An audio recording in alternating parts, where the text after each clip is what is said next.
Shabbat Shalom. I'm Cantor David Proser of Kempsville Conservative Synagogue, Kehillat Bet HaMidrash in Virginia Beach, Virginia. And this is our Torah commentary for Shabbat, Saturday, December 5th, 2020, corresponding to the 19th day of the month of Kislev, 5781. We thank Rabbi Adam Rosenbaum, Rabbi Joseph Prauser, Rabbi Michael Gold, and the United Synagogue Torah Spark series for their various teachings and publications on this week's Parsha. This Shabbat, December 5th, we read the Parsha of Vayishlach in the book of Genesis, the book of Bereshit. It begins on page 198 of the Eitz Chaim Chumash and page 122 of the Hertz. Finally free after serving his father-in-law Lavan and getting close to home, Yaakov anticipates a tense reunion with his estranged brother Esav. When he had last seen Esav 20 years earlier, Esav had wanted to kill him. Yaakov dispatches messengers to his brother. When they return, Yaakov learns of a new challenge. Esav is approaching him with a force of 400 men at his side. He assumes his brother's intent is hostile, and with good reason. The last time he saw Esav, he was threatening Yaakov's life. Yaakov springs into action in three ways. He divides his family and flocks into two separate camps, hoping that at least half of his entourage will survive if they are attacked. He prays to God for safety, and he sends his brother substantial gifts. Sending his wives and children across the river Yavok, Yaakov spends the night alone. No matter how much he prepared for his brother's approach, nothing could have prepared him for his midnight encounter. During the night, he is met by and wrestles with a mysterious being. Was it a man? Was it an angel? Was it his conscience? They wrestle until daybreak. Yaakov proves to be stronger, but not before the opponent strains his hip socket. Victorious nonetheless, Yaakov demands a blessing, and the unknown being changes Yaakov's name to Yisrael, Israel, because he had striven with beings divine and human and prevailed.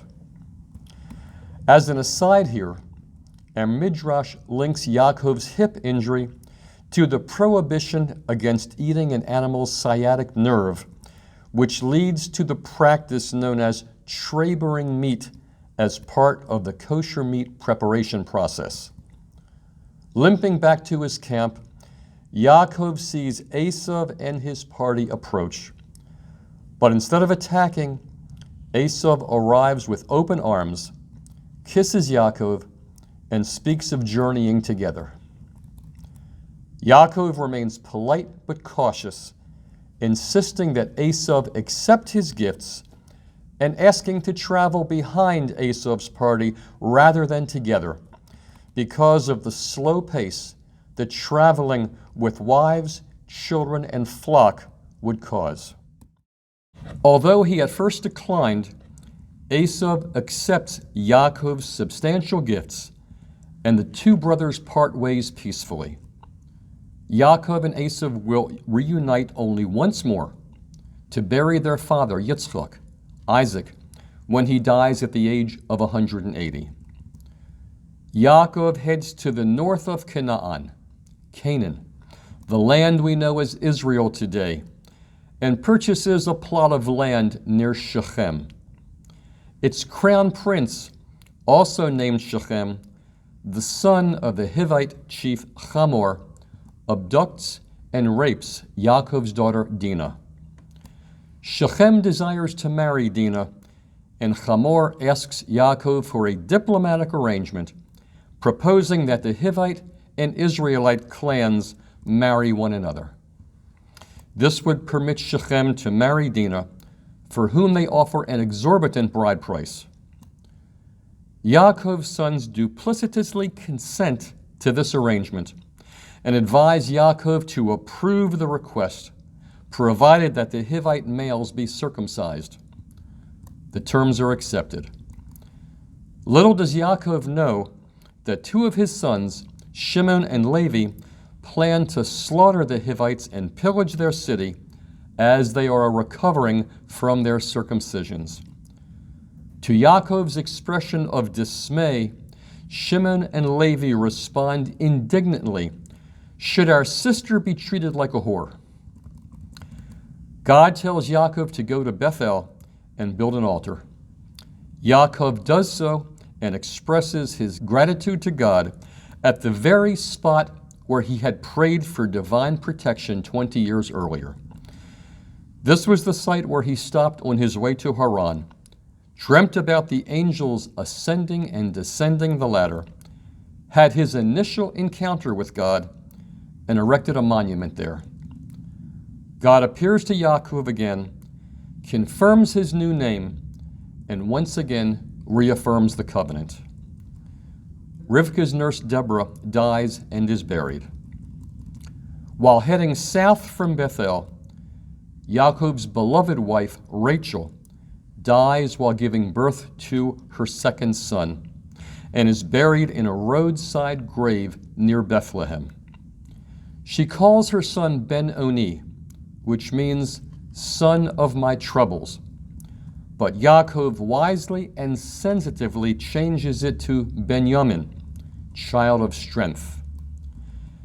Yaakov's son Reuven consorts with his father's concubine Bilhah. This unseemly, perhaps politically motivated liaison is reported in a single verse. The traditional cantillation of this passage, Genesis 35:22, joins this verse to the one immediately following to dispense with the salacious matter as delicately and expeditiously as possible.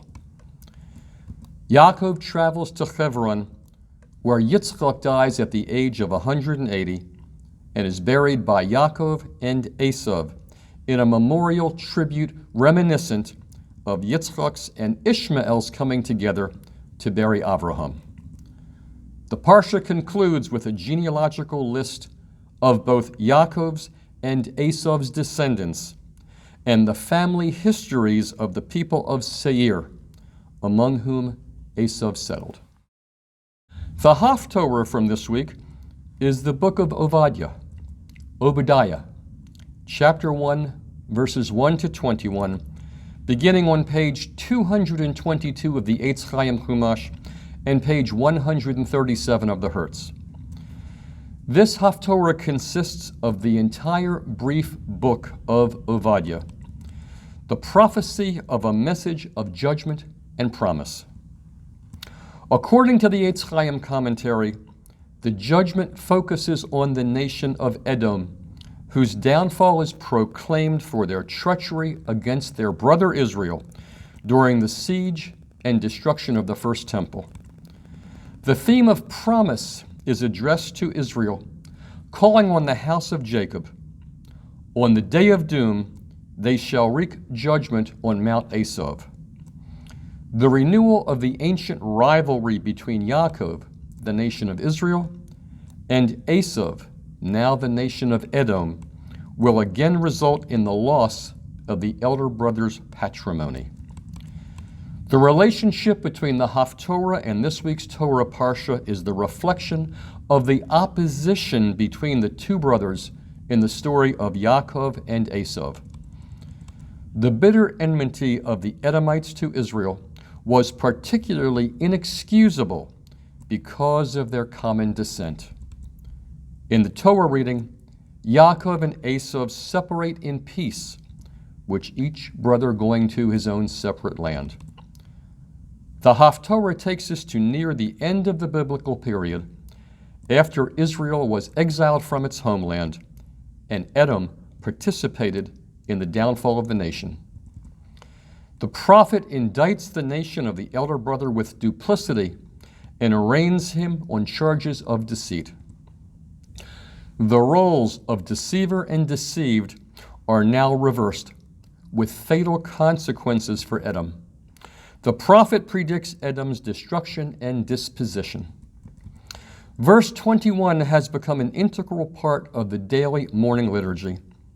V'yalu Moshiim b'har Tzion lishpot et har Esav, v'hoito l'Hashem hamalucha. For liberators shall march up Mount Zion to wreak judgment on Mount Esav, and dominion shall be the Lord's. On a side note, Edom has become a term used to identify all nations that aided in the destruction and persecution of Israel, so naturally it also applied to Rome. As a result, the prophecy of Obadiah fostered hopes for an end to all brutal domination of Israel and a resumption of national religious service. Shabbat Shalom, good Shabbos. Thank you for watching. Be sure to subscribe, to like, to hit the notification bell so you'll know when we post new content, and feel free to leave comments below. Shabbat Shalom.